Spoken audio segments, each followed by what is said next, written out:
if 3 people have a secret and 2 are dead, you can keep the secret. Remember that. More wisdom from Patrick Hines. Thank you very much. I think that's a Russian proverb, actually. 3 people with a secret. If 3 people are dead, it's now perfectly secret. Jesus. That's awesome.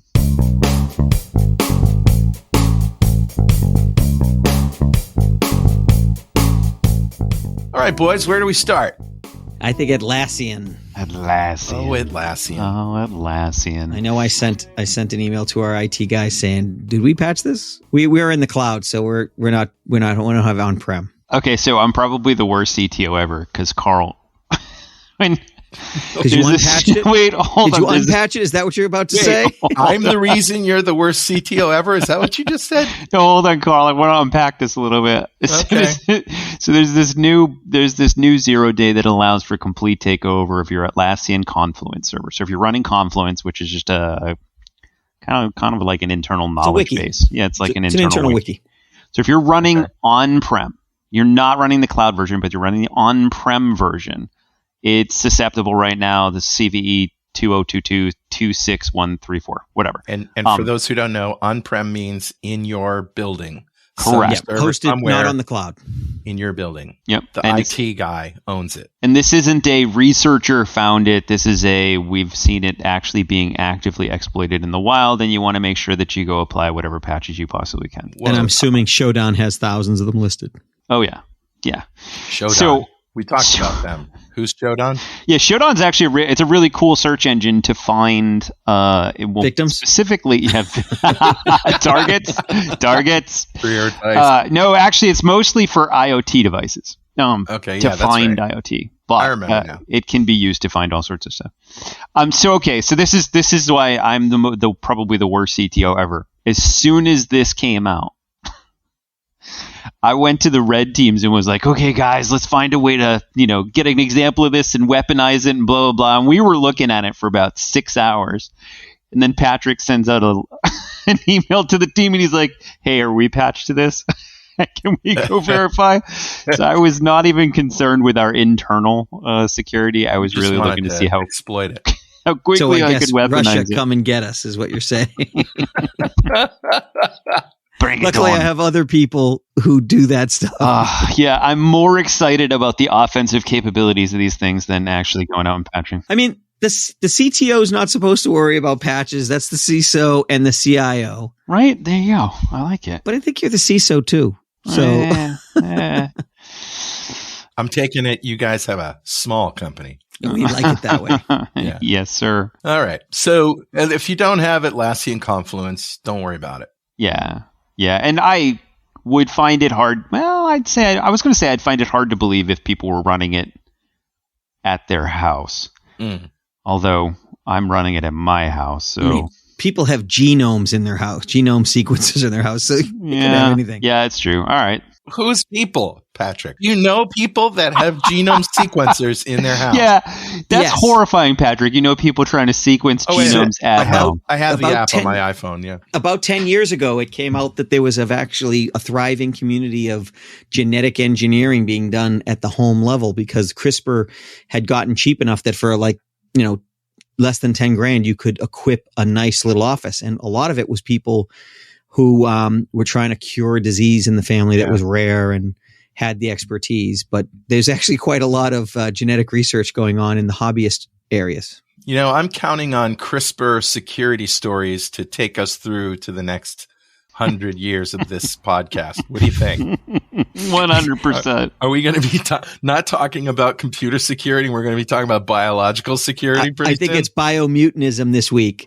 Yeah, so it's funny you say that, though, because in this military training class, one of the layers that they talk about of red team and blue team is actually implants. Is starting to be a new thing. Starting to be a new thing? There's a lot of research that's showing that you can put an implant in a monkey and read. One of the examples he gave that was amazing with the video was they had a monkey with a game. He played a game where he used a paddle joystick to move a cursor around, and when he hit the target, he got a squirt of banana smoothie. So he's on a straw with a joystick, and he's going and hitting the target that keeps moving around. Wow. Well, they mapped his brain to find out how, what brain waves he's sending when he's trying to move it this way or that way or the other way. And then they disconnected the joystick, but let him still do it. But they were just going on reading his brain waves. And he was controlling it with his brain, even though he thought he was controlling it with the joystick. Wow. And he's still. Oh, that's insane. Yeah. So now and somebody said, "Oh my God, they're reading they can tell him to do whatever they want." And I'm like, no, they're reading his mind. They're not writing his mind. Right. Yeah. Write only would be very difficult. Yeah. Or so writing it's interesting though. Wow. No, it is. Well, and that'll be an interesting surface of attack too. If you got to imagine the neurons in your brain are only firing small amounts of electricity. So if you could hack a neural implant to then implant a small electrical charge that makes you think something else, that might be kind of cool. Wow. I don't even want to think about that kind of recursion. All right, let's talk GitLab, shall we? Now, GitLab. Yeah. Now, GitLab, if any of you have ever heard of GitHub, it uses the protocol Git for developers to create repositories online in the cloud rather than just repositories of code locally. Now, GitLab is sort of the same idea, and It has many of the features of GitHub.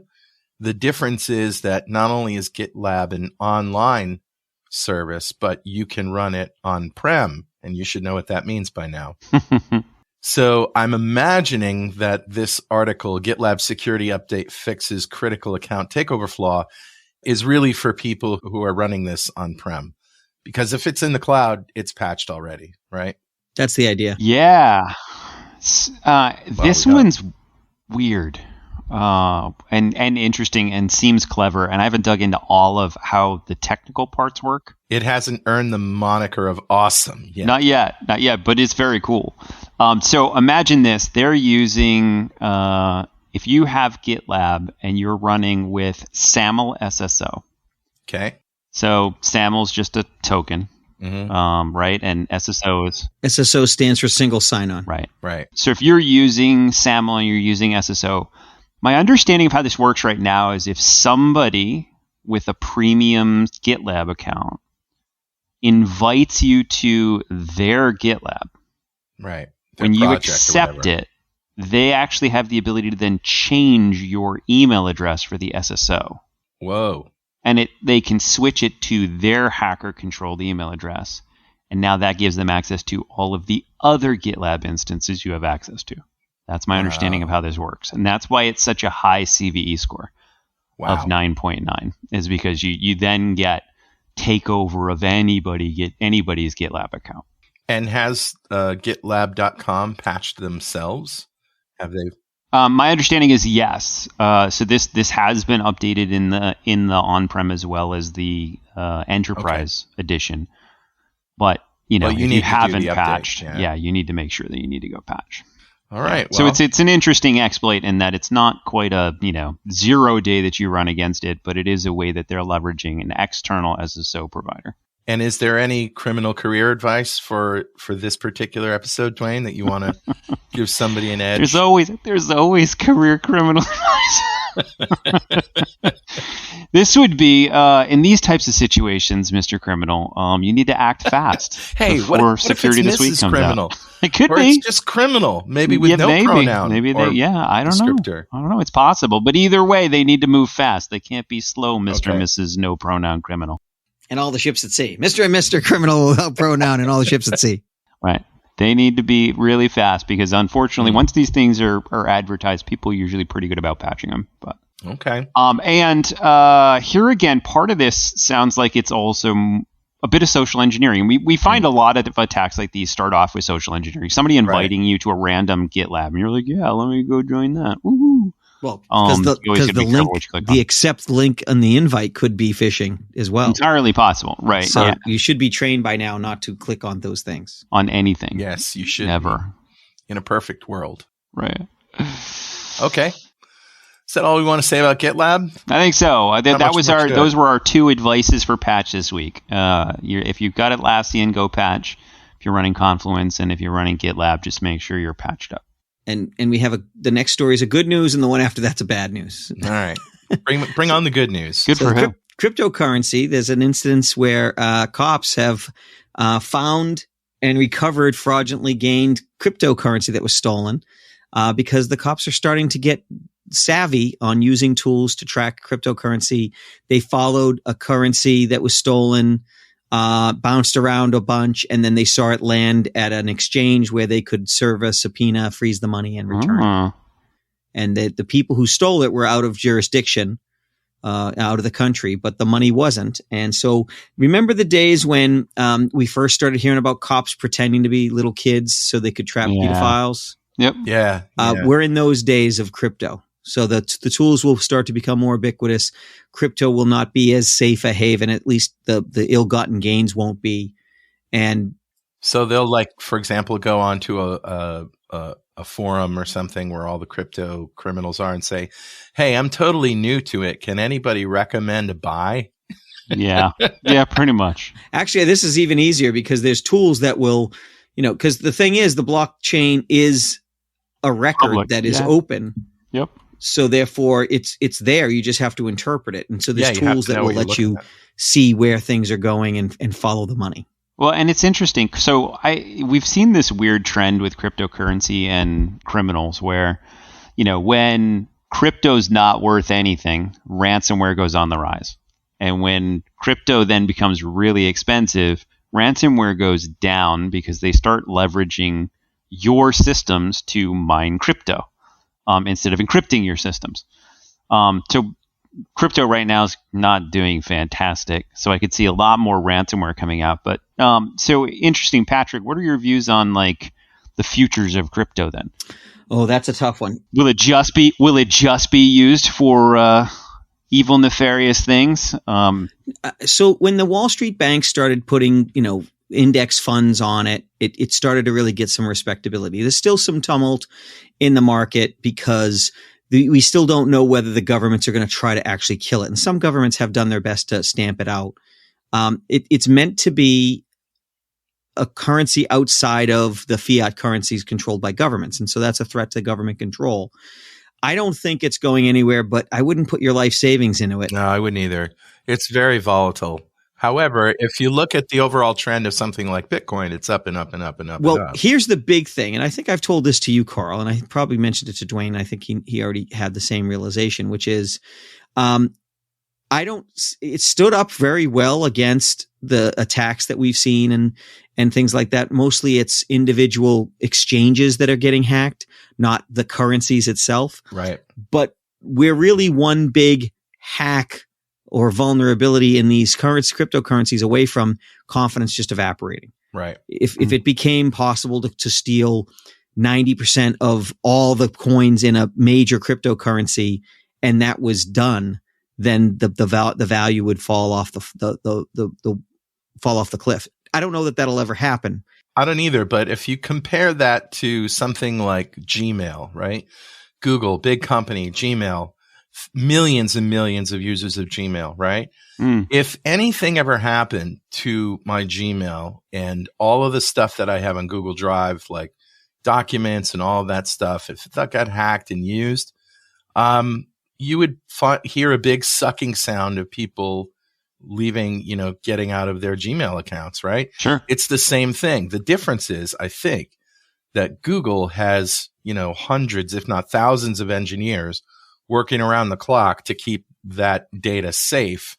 Whereas who is doing that against hacks to the blockchain? Who? Well, yeah, I mean, like Bitcoin. There isn't any central figure that's responsible for securing Bitcoin itself. Yeah, it's more like a open source project. Right. Yeah. Right. You would hope somebody's doing it. The other side of it is quantum will eventually become a threat to crypto, depending on where it's using asymmetric keys. It's going to be in the early days of quantum. It's going to be when the criminals have the technology before the people that are shoring up their systems with it. Well, it's really not that. It's that eventually quantum, and I think it's before the end of this decade, quantum will have the ability to break RSA 2048. That's a bold prediction given where we are, but I think that we're less than a decade away from that point based on the acceleration of things. If that's the case, if these coins are using that level of encryption or below, then they're in trouble and they have to fix it before then. They don't have as many problems as some like nation states who have to really switch over long before that happens. But there really can't be any lags. So there's still a few years to make those changes, but I don't know if those changes are in the mix because there's no profit in it. Yeah. Hey, Patrick, you going to create the first quantum coin? Don't tempt me. I would create something called BLTCoin, BLTCoin, which is a crypto sandwich provider. With one Bitcoin, you can get a bacon, lettuce, and tomato sandwich. That's right. Of your choice. So I think that's good news, though, because we can expect more and more law enforcement to get savvy with crypto and the way things, because it's where the criminals have gone. Yeah. All right. I think we've spent enough time on this cryptocurrency stuff. Yeah, that was the good news. Yeah, now let's talk about Microsoft. Felina. So this story is the Felina exploit that we've talked about. And the key here is that Microsoft is, last I heard, is not acknowledging it as an actual problem. It's like, yeah, that's the way it's supposed to work.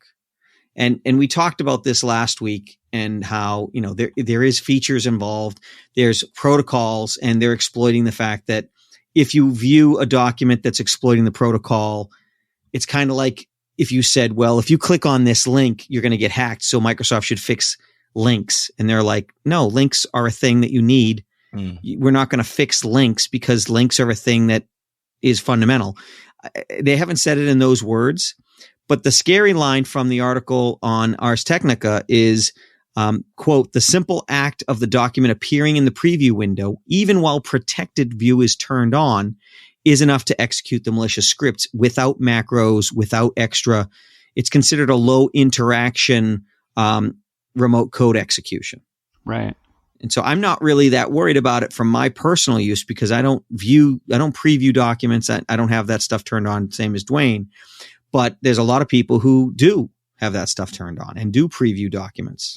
Yeah. Well, and in Windows, I know in Windows 11, it's default. So the default for your file explorer, if you open up a directory and there's a rich text document, so a document that ends in RTF, then you click on it, it will show a tiny little preview of the document in the file explorer. So you just need to be careful if that's turned on. Realize anything that opens the file to preview it by either you double-clicking on it or you single-clicking on it, and it then pulling up information like even just properties about the file. Something had to load that file. And if you really want to be careful, turn off previewing. Yeah, honestly, and that's Patrick and I do that all the time. Anytime we have a system, we'll shut off preview panel. If we're using Outlook or Outlook Web Access, preview panels are off because you don't want to preload any of that. I still use the Gmail web app because Me too. It's very difficult for things to infect you that way. I wonder if there's a little widget you can run to see which of these settings is on and off. There must be something out there you can run to say, where your risks are in your personal settings. There must be. So my guess would be no, because honestly, it would be tough to determine what's a bad setting and what's not. And that's why Microsoft isn't quote unquote patching this, right? Because they're like, hey, it's not a bad setting. Yeah, it's not a bug, it's a feature. Right. It'll run any code in that document. So yeah, I don't know. This is an interesting question because I think it's Microsoft drawing a line in the sand saying, hey, listen, I get it. We fixed the last, Office issue, but this one's not really an issue. It's just the way it works. So suck it up. And oh, by the way, here's how you might disable this, but we're not going to patch it, which I find awesome because now I can keep using this to exploit customers. So yeah. I like the part of this article that says the secret to Felina's popularity is low interaction RCE or road execution. Low interaction. Yeah. So and it doesn't really need a lot doesn't need anything but you viewing it. You don't have to fall for it by clicking on the thing or consciously opening it up, and that's the hazard. Right. Yep. All right, let's read the next damn story. Well put, put it that Carl. way. Well put. I try. So who's in charge of various systems in your environment? And if the answer is, I don't know, well then you're in good company. You're in good company. That's my official answer. Oh. There was the Tennessee Valley Association did a review, and the accountability showed that it was unclear as to who was in charge of certain aspects of the system. And they talked about the non-power dam control system. They found numerous security controls and lack of clarity on who in the agency had ultimate ownership. And so the answer was, nobody's in charge of that. Well, that's interesting. So they fired nobody immediately. Yeah. So it's a non-power dam control system, right? But it does have to do with this dam. And as you know, securing water sources is really important. Very important. And we've seen casinos taken down by thermostats. So there's problems here because it doesn't have to be power related to eventually seep into power, I would say. Not knowing the exact systems they're talking about, they're very vague. I thought the federal government was sort of shoring up those kinds of things after the pipeline incident last year, was it? Yeah, well, the good news is they did an audit. And so they are shoring that stuff up, but they're finding stuff, which is good news, bad news thing. People would rather they did an audit and found no problems, but if they did that, then why would they need the audit? And for those of you scratching your heads like I was when I started reading this article, how good of a hacker do you have to be to hack one that has no power? Am I right? This is a non-power dam? Right. But it does provide water. No. But it sounds like it's a dam control that runs on no power. No. It's that this dam doesn't generate power. Entirely different. There's actually power control. I started reading through it and I was like, a no power dam. How did they hack a totally manual dam? Confused. I think you were the only one that didn't entirely possible. Read between the lines. You should get some sleep. If they could have hacked a powerless dam, that would have been awesome. Yeah. I never even thought of reading it that way. See, that's what you think outside the box, Patrick. It didn't help to think outside the box. It did not. It was a bad thing. I'm still in the box. All right. Good news from Microsoft. Windows Auto Patch is now available for public preview. And I'm thinking it's June 2022. And it's available auto patch for public preview. I thought Windows automatically patched itself. What's going on here? This is more about enterprise. Okay. This is about enterprise and patches beyond the default patches of, high-end security patches. So you can turn something on to automatically patch, but Microsoft will only do that typically for the really high risk security things. They're not going to update your drivers. They're not going to update other optional things. So you're an enterprise. You're in charge of maybe thousands, maybe tens of thousands of computers, right, in your domain, and you need something to patch them. And I haven't looked at the interface for this, but I would be very disappointed and somewhat surprised if this didn't have a nice interface that lets you see a dashboard for what was and wasn't patched. Yeah, and it really is for administrators to get their arms around pushing patches out and making sure everything gets patched at the enterprise level. Because I imagine that when you have an enterprise computer, it's fairly locked down. It's not going to update Tuesday. It's not going to shut down and download patches, right? Yeah, you could configure it to do that, but typically you're absolutely right, Carl. It's, you, as an administrator, you need to push out a policy and maintain and make sure that everything is updated. And there's no sort of real easy way to find out everything is updated. And this just makes life a little bit easier, which is nice. So this is helping enterprise administrators have an easier job of patching the enterprise. Okay, then. Good stuff. Kind of a mixed bag today, isn't it? Yeah, it was. I know. Right? Yeah, and a short show. There wasn't a lot of striking stuff. The cyber war is kind of falling from the news. But what I'm interested in is there's been a few ransomwares and things like that, but there hasn't been a lot that I've seen. I would love to see the statistics in a couple of months of whether this was actually a quiet period for ransomware. And if it is, I would attribute it to Russia destabilizing, having other targets to go after, and the brain drain in Russia. The fact that there's reports of a ton of Russian technical assets leaving the country. Yeah. All right, guys. Short show this week, but we'll be back next week for more Security This Week. And tell a friend and tell your friend's friend about us. We need more listeners. Thanks, guys. All right. Bye-bye. Bye. Bye.